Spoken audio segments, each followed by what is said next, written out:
gue ngeliat ada Mbak Kunti berdiri di ujung pohon ceri. Badan gue dirasa-rasa agak demam ini. Tiba-tiba ruangan jadi redup. Dia jahat. Dia mau bawa lu ke alamnya.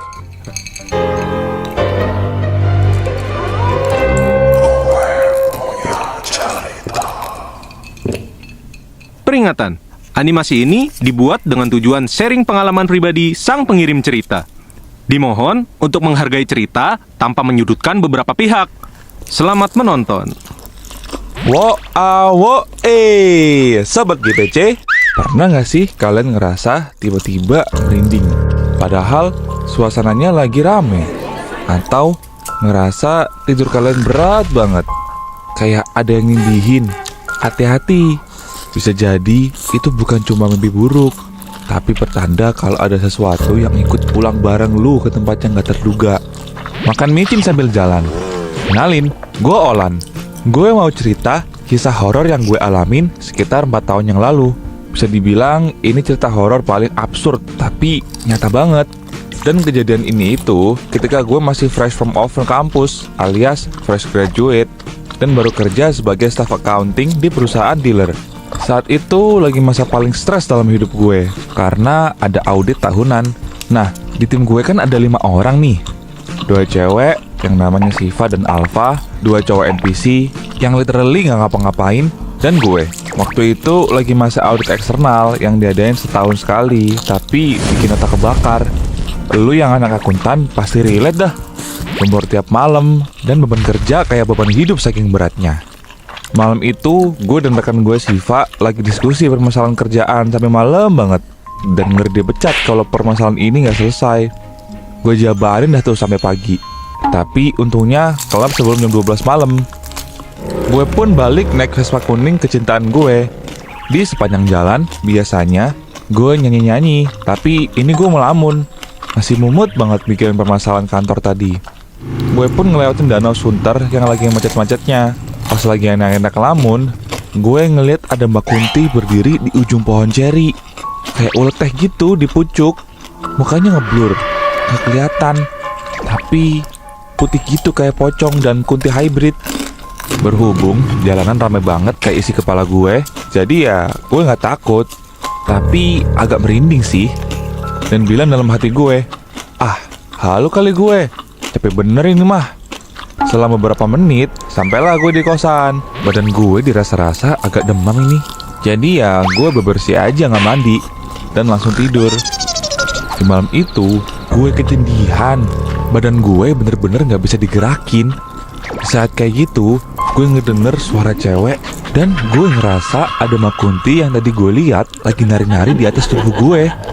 Bajunya halus banget, kayak baju satin kondangan. Dan sesekali dia ngebelai gue. Dan itu, gue ngerasanya berlangsung lama banget. Gue berusaha bangun, dan pas bangun, gue lihat HP, ternyata gue tidur belum ada 5 menit. Tapi rasanya kayak satu episode film horor. Asli dah. Berhubung gue takut untuk tidur lagi, gue berusaha terjaga. Sampai akhirnya gue ketiduran. Gilanya, setiap gue ketiduran, hal yang sama terjadi. Begitu terus berulang-ulang sampai gue lupa ngitung udah berapa kali. Akhirnya ketika subuh, gue baru bisa tidur. Kaget banget pas gue bangun. Gue lihat jam udah 8:30. Alamat telat ini mah. Mana gue masuk jam 9 lagi. Langsung gue gas ke kantor gak pakai rem. Sampailah gue di kantor. Gue lihat Alfa baru turun dari Gojek. Gue godain dikit. Wih, telat juga nih anak. Tapi dia ngeliat gue kayak diem. Gue mikir, mungkin ini anak gak denger. Abis parkir, gue ketemu lagi dia di tangga. Gue godain lagi lah. Parah lu telat.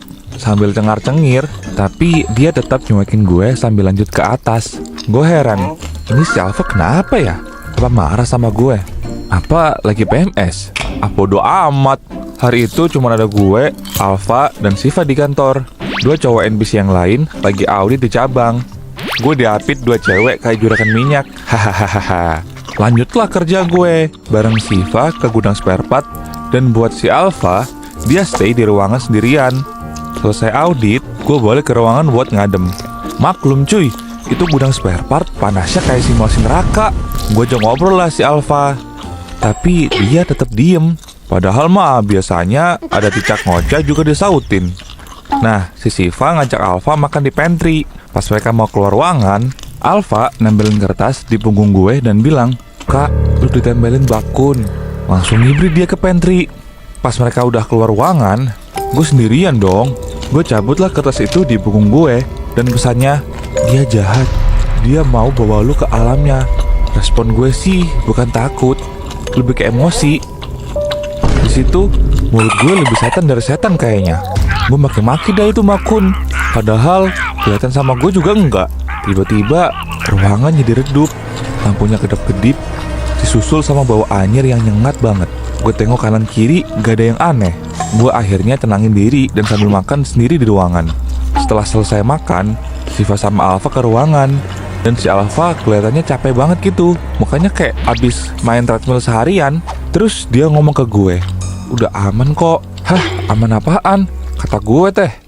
Terus dia ceritain kalau dia dari pagi pas ketemu gue, dia udah ngeliat Mbak Kun nempel di gue. Dia takut bilang karena Mbak Kunti itu agresif parah. Pantes dia ngindar mulu kayak dikejar pinjol.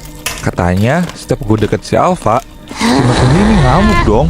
Matanya berubah merah menyala, rambutnya acak-acakan kayak rok Ponorogo, sama auranya galak banget kayak senior mau ngelabrak juniornya. Dan pas gue ke gudang kan, si Alfa sendirian di ruangan ya. Katanya dia nego pakai sukmanya buat ngelepasin bakun. Tapi si Kunti sialan ini malah minta tumbal biar mau dilepasin.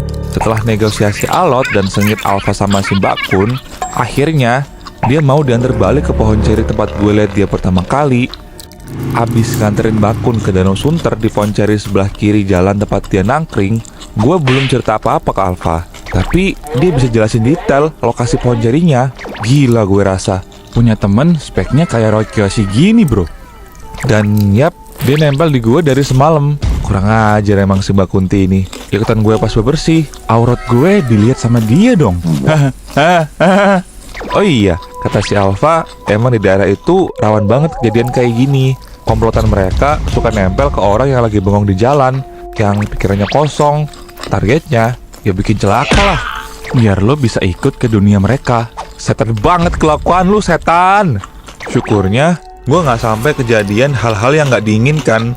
Untungnya gue sebelum berangkat kemanapun selalu sempetin berdoa walaupun kesiangan atau bahkan habis pulang malam sekalipun. Bro, pesen gue, lu boleh mikirin kerjaan, cinta, hidup, ataupun cicilan. Tapi pas lo lagi di jalan, please fokus. Dunia ini bukan cuma milik kita yang kelihatan. Ada yang ngintip, mereka nunggu celah. Jadi jangan kasih kendor, brother. Thank you yang udah dengerin cerita ini.